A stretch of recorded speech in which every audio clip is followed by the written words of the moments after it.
Well, with Julianna Margulies today. Julianna, congratulations on your Emmy nomination. It's your 8th nomination. Does this ever get old? No. I think the day it gets old, I should probably retire. It's always very exciting. I mean, I always say it's one of those things where you can't, they're bizarre things, acting awards, because it's not like anyone won a race or ran faster. So it's a very strange sort of idea that one person would win over another. But the nomination itself, to me, is a testament just that people are aware of our show and are watching it and are loving what they're seeing. So it's a big compliment. Mm. You won your very first time out for ER in the supporting actress category. Take us back to that night and that very first Emmy experience. I actually remember the exact moment when they said my name, because they had drilled into us that we only had 30 seconds to speak if you won. And I remember thinking, when they called my name, well, it's going to take me at least 30 seconds to get from my seat to the podium, and I'm not sure. I got so confused as to how much time I had. So I just remember sort of floating up there. I couldn't feel my feet on the ground, and seeing David Duchovny handed me my Emmy, and sort of saying, just focus on his eyes, and just get it out and get off the stage. But after that, I don't remember anything. I remember also, it seemed like every guy from your show was like in the aisle in front of you, whether it was George or Anthony or I think Michael Crichton was right there. And it was like they were all stopping you to congratulate you on the way. So you're probably thinking, boy, I've got to get to the stage. I couldn't get up there. Yes, it was a really tremendous moment. I think I also didn't realize what it was. I was fresh out of the gate. It was my first TV show, and I was so new to it all that I didn't really... I think the nerves overrode the experience a little bit, whereas this experience on The Good Wife I've been able to really be conscious during every good event that surrounded our show. Mm. It must be lovely for you to be receiving these accolades when you've come back to being a regular on a TV show. And how did you feel about the show being nominated again? And so many of the cast members have been nominated as well, which must be fantastic for all of you. It's one of those things where you think, I'm lucky enough to work. There's not enough actors that work, especially with reality TV taking over our airwaves. A lot of my friends are out of work. And so not only to be a working actor, but to be an actor who's at a job that I truly do love and feel artistically fulfilled.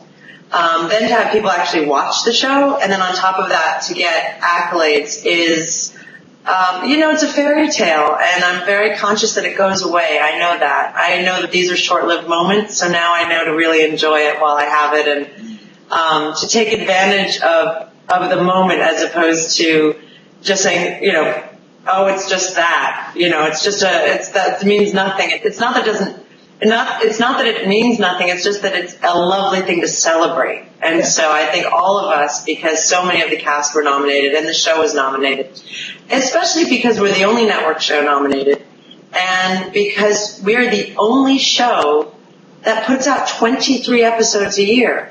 It's a lot of work compared to 10 or 12. I love all the other shows that are nominated, but it's a big difference when you only have to churn out 12 episodes as opposed to 23. Yeah. So I find, to me, that's the biggest compliment of all to our writers and producers, that we have managed to keep up with the quality of cable. Well, we spoke to Josh Charles a few weeks ago prior to his nomination, and he mentioned that working on The Good Wife was kind of like working on a cable show in terms of quality, but the schedule and just the workload is so ridiculously exhausting that he looks at all of his cable friends and just feels a complete jealousy. Are you in the same boat?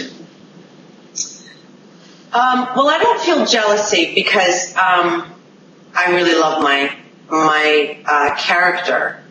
But I do understand what he's saying in that I don't think they realize how luxurious their time is.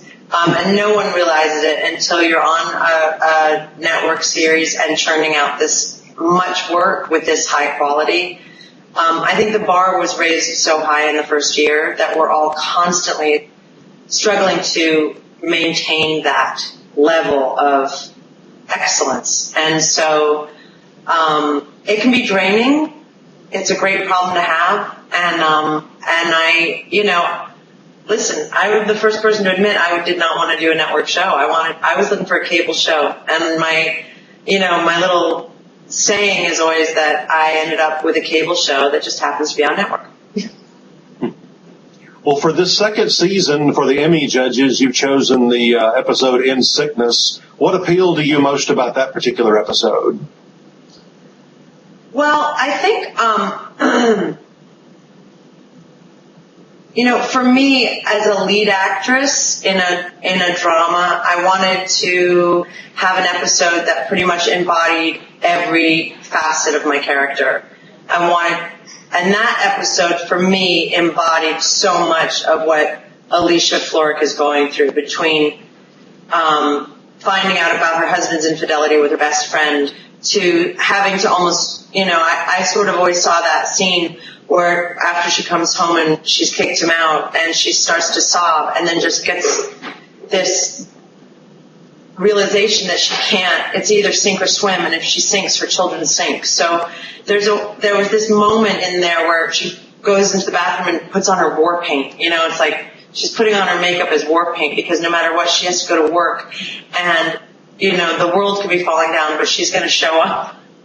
And I love that about that episode, is that you see her in the midst of all this incredible sadness. I mean, her heart broke into many pieces for many different levels in that episode.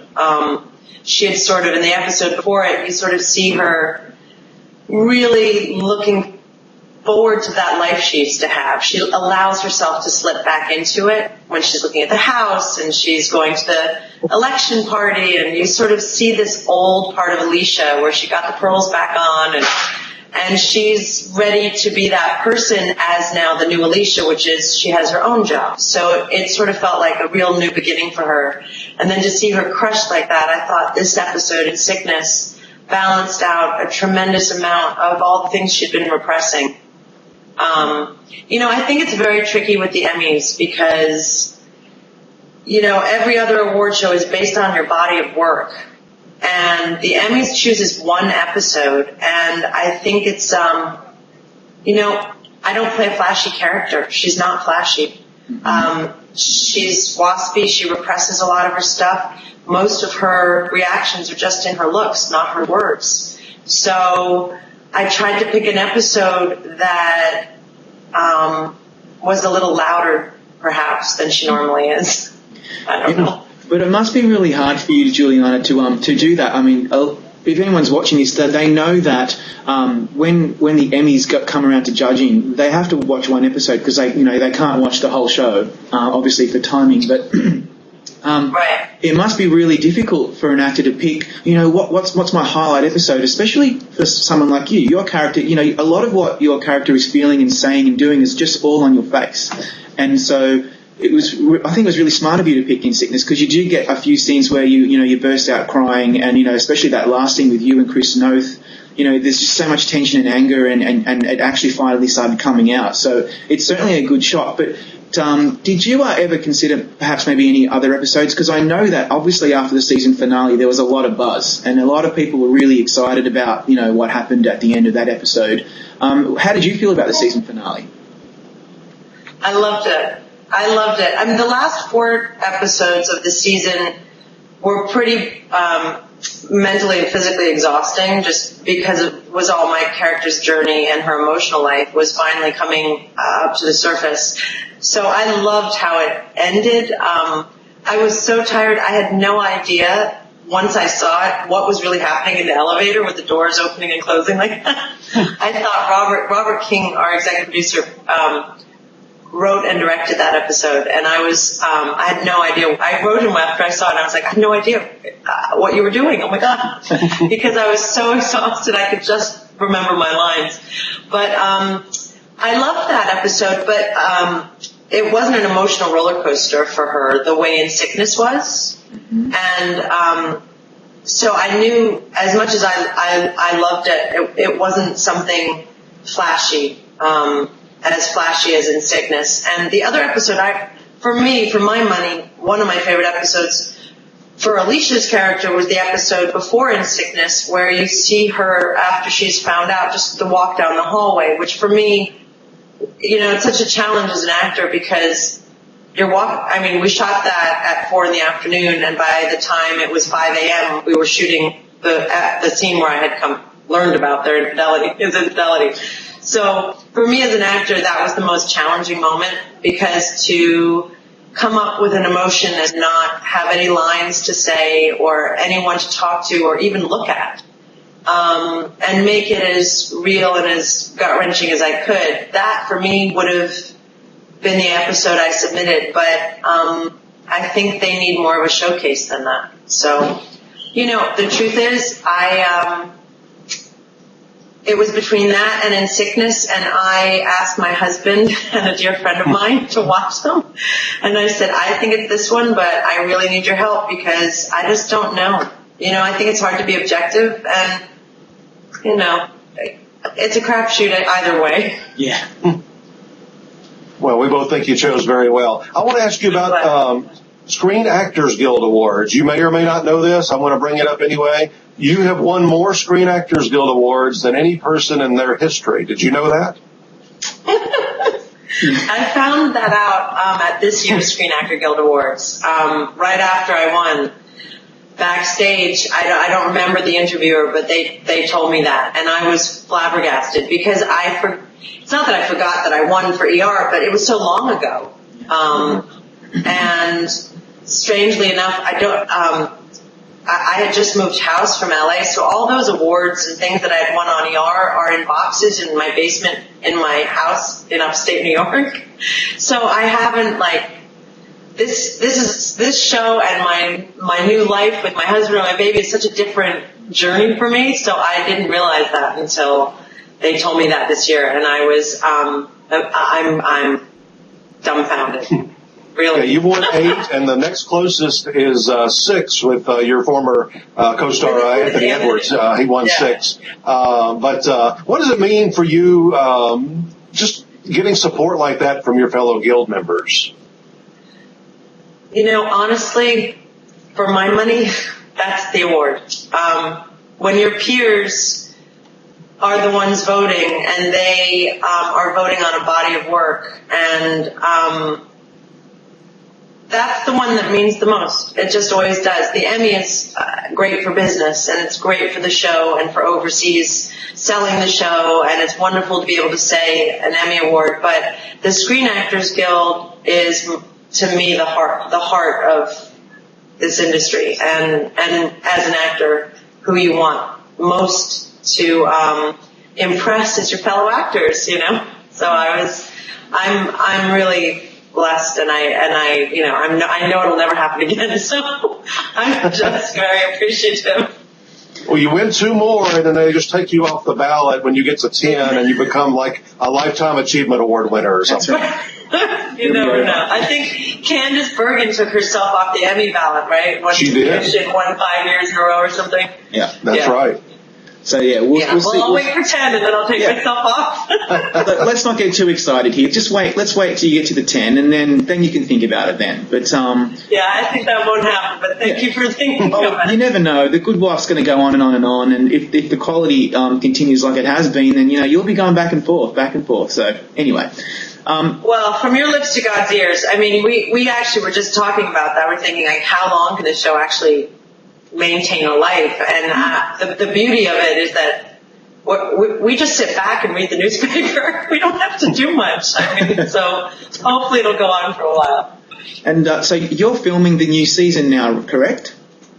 Yes, we are on our 2nd episode of season 3. Oh wow! Okay, we just started it yesterday. I know you can't tell us, what's going to happen, and there has been a few leaks about, where the show's going to pick up. But do you think us fans will be happy with the way the show picks up from, that very fantastic, final season in the final episode? Yes, I'll put it this way. So when they told me, you're going back to work next week, my heart sank because we only get 2 months off, and I felt like I was recovering for a month, and then I just got back into, routine with my kid. And seeing my friends again and, enjoying my downtime. And I thought, I'm not ready. And then the script came. And then I read the script. And I got so excited. And I emailed Robert and Michelle and I just said, okay, so I didn't want to go back to work and now I can't wait to go back to work. I think, Robert and Michelle, like most Olympian athletes, are competitive. And they're competitive with themselves. And so they're constantly making each season better and better. And it's such a challenge to always outdo yourself, but they always go against the grain. And I have to say, this is the first time I've ever experienced, the network sits back. They love the show so much. They allow them to do whatever they want. And so, I think the first episode will make people happy. Good. I think. I don't know. Everyone has a different, there's two camps, so. But I'm happy about it. We're looking forward to that third season, and we want to thank you for your time today, and just great luck at the Emmys over in September. Good luck. Thank you so much. Thanks a lot, guys. Bye. Bye.